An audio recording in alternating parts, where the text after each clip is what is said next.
बिस्मिल्लाहिर्रहमानिर्रहीम। 30 दिन और पुराना दमा हमेशा के लिए ख़त्म। 11 बार दुरूद शरीफ पढ़ ले और 11 बार सूरत फातिहा। शहद की छोटी मक्खी का मोम 50 ग्राम, गुड़ पुराना 50 ग्राम, लौंग 25 ग्राम, हिंग असली 25 ग्राम।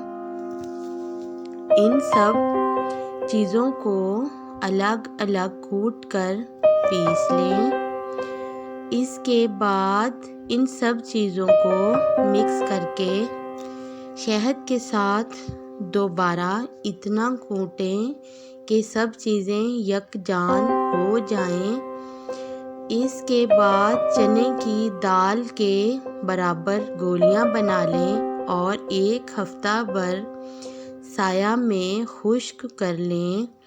फिर सुबह शाम 2-2 गोलियां 3 दफ़ा दुरूद शरीफ और 3 दफ़ा सूरत फातिहा पढ़कर 2-2 गोलियां पानी से दें। बच्चों को 1 से निसफ गोली दें। चावल, तली हुई और खट्टी चीज़ों से सख्त परहेज़ करें। इंशाअल्लाह चंद दिन बाद तबीयत में बेहतरी आना शुरू हो जाएगी।